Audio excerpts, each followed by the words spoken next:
लिंगम नमोस्तुते। आकाश में तारक लिंग के रूप में, पाताल में हाटकेश्वर के रूप में और मृत्युलोक में महाकाल के रूप में स्थित भगवान शिव को प्रणाम। समस्त लिंग स्वरूपों में विद्यमान भगवान शिव को सादर नमस्कार।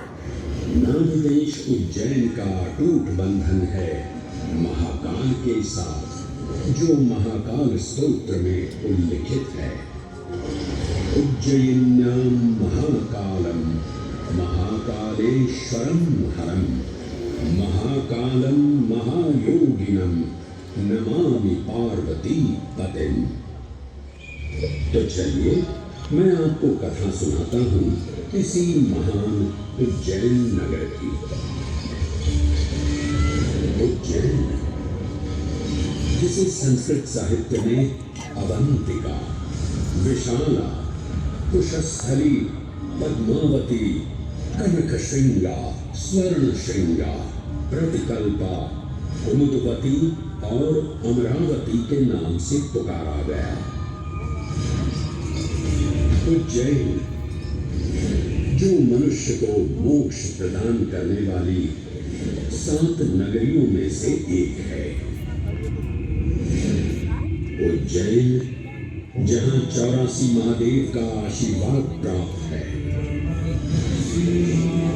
उज्जैन, जिस पर सदा ही कृपा रहती है महाकाल की।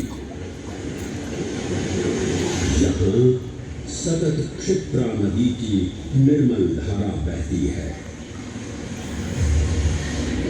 डमरू के नाद से जीवन को ऊर्जा मिलती है।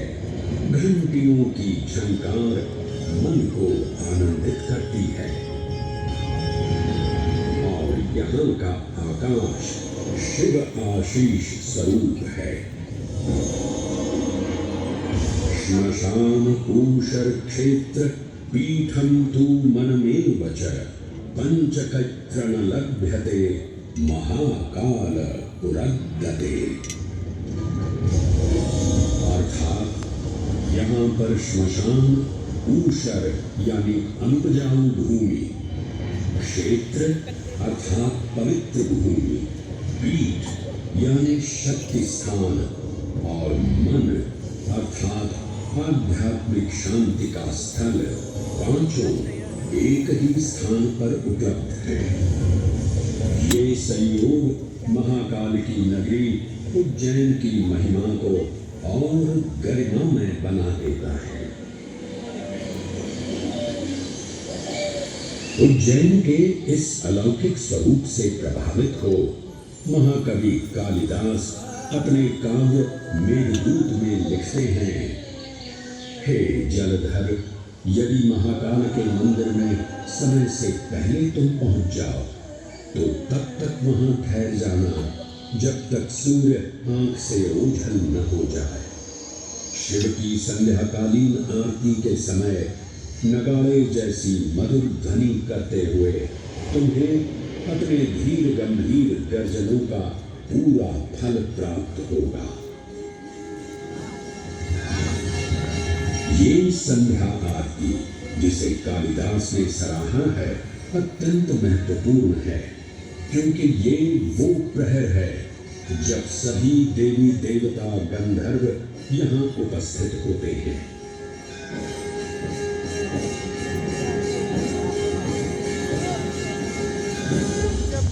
उज्जैन की महिमा अद्वितीय है।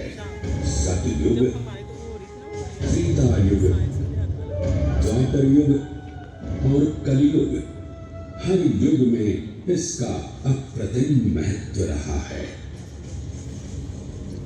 इस काल यात्रा में सबसे पहले आपको सतयुग के उस कालखंड में ले चलता हूँ जहाँ देव और दानव एकत्रित हैं समुद्र मंथन करने के लिए। मन की आंखों से कल्पना कीजिए, भगवान विष्णु ने कूर्म का रूप ले मंदरांचल पर्वत को अपनी पीठ पर उठा रखा है। सागर से विकराल लहरें उठ रही हैं, मेघ गर्जना कर रहे हैं। देव और दानव वासुकी सर्प को नेति बना और मंदार पर्वत को मथनी बना सागर को मथ रहे हैं कि तभी जल का पाप कालकूट विष निकलता है और पूरी सृष्टि को अपने ताप से झुलसाने लगता है। इस भयावह स्थिति में देवताओं और असुरों के बीच हाहाकार मचा दिया। ये कैसा अमृत है? लक्ष्य था अमृत का, पर अब मृत्यु की विकराल छवि हमारी आंखों के समक्ष मंडरा रही है। इस भयंकर संकट से केवल वही उद्धारकर्ता मुक्ति दिला सकते हैं जो समस्त विश्व के परम संरक्षक हैं। तभी सब महादेव की शरण में जाते हैं और पुकार लगाते हैं, ओम नमो भगवते रुद्राय। और फिर तुष्टा महादेव भक्तों की गुहार सुनते हैं, कैलाश से उतरते हैं, विष को अपनी अंजलि में भर अपने कंठ में धारण करते हैं।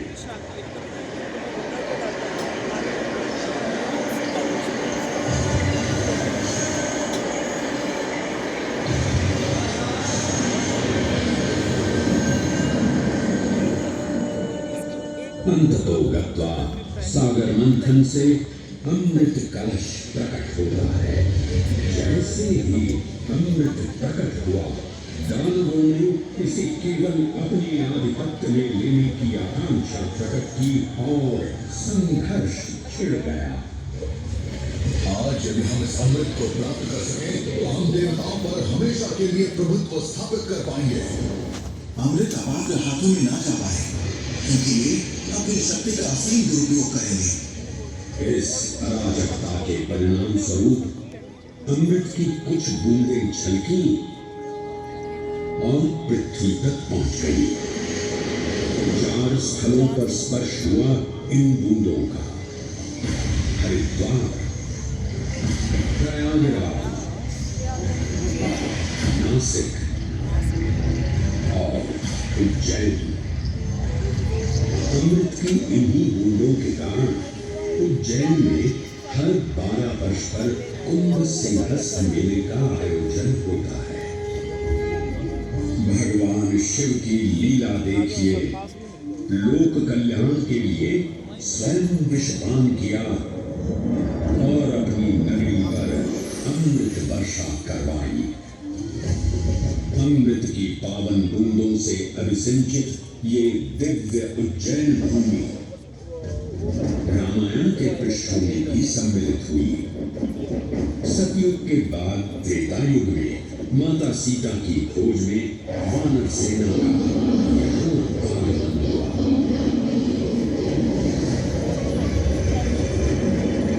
समय की इस यात्रा के माध्यम से अब प्रवेश करते हैं वाल्मीकि रामायण के किष्किंधा कांड में।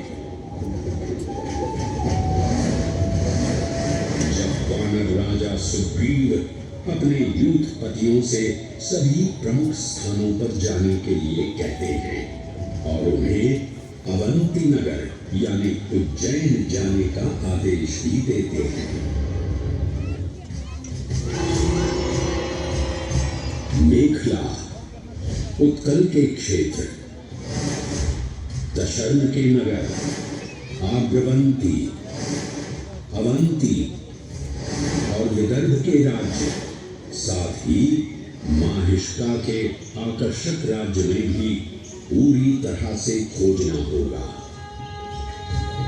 एक युग भगवान विष्णु के राम अवतार से संपृक्त और अगला युग उन्हीं के एक और दिव्य अवतार से समरस होना, ये अद्वितीय संगम केवल उज्जैन में ही संभव था। परंतु एक क्षण ठहरिए और ध्यान से सुनिए। ये हैं महाकाल के 1008 दिव्य नाम। हाँ, मैंने काल चक्र को परिवर्तित कर दिया है और अब द्वापर युग का शुभारंभ हो चुका है। विस्मय पूर्ण हो जाएंगे ये जानकर कि महाकाल के इन नामों को स्वयं भगवान श्री कृष्ण ने रचकर पिरोया था। महाकाल सहस्र नामावली की ये अद्भुत रचना उस समय की है जब योगेश्वर कृष्ण, उनके मित्र सुदामा और शेषावतार बलराम ने अवंती नगरी में स्थित संदीपनी ऋषि के आश्रम में वेद, वेदांत दर्शन और शस्त्र विद्या की शिक्षा ग्रहण की थी। कहते हैं कि भगवान श्री कृष्ण को अवंती ने ऐसा मंत्रमुग्ध कर दिया कि यहाँ 64 दिनों तक रुककर उन्होंने 64 विद्याएं और 14 कलाओं का ज्ञान दिया। उज्जैन का संबंध महाभारत से ही जुड़ा हुआ है। इस महान महाकाव्य के वन पर्व में उल्लेख किया गया है कि महाकालेश्वर मंदिर में स्थित कोटि तीर्थ जल का स्पर्श मात्र करने से अश्वमेध यज्ञ के समान फल प्राप्त होता था। और फिर परिवर्तन की इस अनवरत धारा ने एक नई कहानी लिखी। उज्जैन में उदय हुआ मौर्य वंश का। सम्राट बिंदुसार ने अपने पुत्र अशोक को उज्जैन का राज्यपाल बनाया और समय के साथ अशोक के शासनकाल में धर्म का विस्तार हुआ। मौर्य वंश के पश्चात विभिन्न राजवंशों, सम्राटों और नरेशों ने उज्जैन की सेवा की। उनमें से प्रमुख मालवागण और फिर गुप्त वंश ने यहाँ राज कर इसके वैभव में वृद्धि की। उज्जैन ने अपने भव्य तेज से जहाँ महात्माओं और शासकों को आकर्षित किया, वहीं इस नगर पर आतताइयों की दृष्टि भी पड़ी।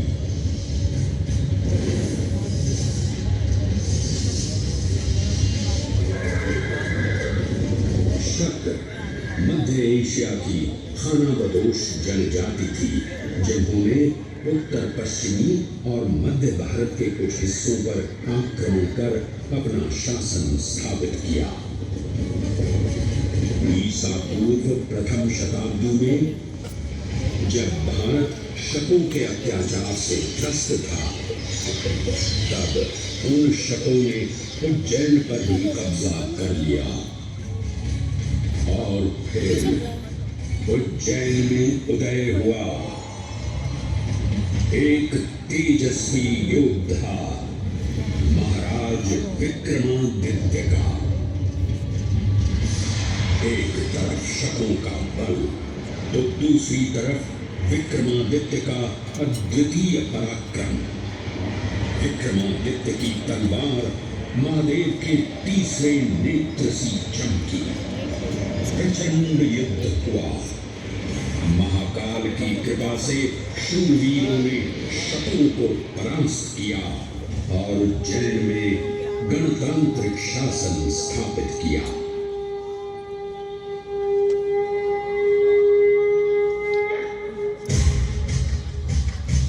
इन्हीं महाबली विक्रमादित्य की राज्यसभा महाकाल मंदिर में ही प्रतिष्ठापित थी।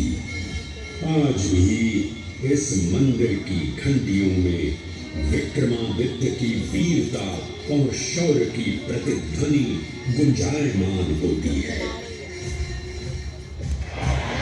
राजा विक्रमादित्य और शकों के मध्य हुए युद्ध ने उज्जैन को कालचक्र से अभिन्न रूप से जोड़ दिया, क्योंकि जिस दिन उनको विजय प्राप्त हुई, उस गौरवशाली उपलब्धि के सम्मान में एक नवीन पंचांग का शुभारंभ किया गया। विक्रम संवत पंचांग। आज भी कई हिंदू पर्व और धार्मिक अनुष्ठान विक्रम संवत पर आधारित हैं।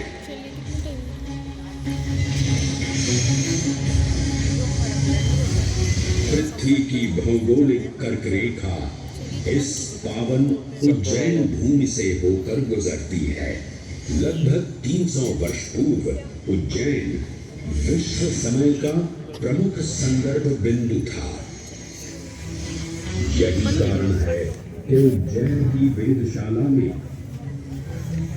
वराहमिहिर, आदित्यदास, ब्रह्मगुप्त, आर्यभट्ट और भास्कराचार्य जैसे महान विद्वान अनुसंधान और अध्ययन में तल्लीन रहते थे। खगोल शास्त्र का केंद्र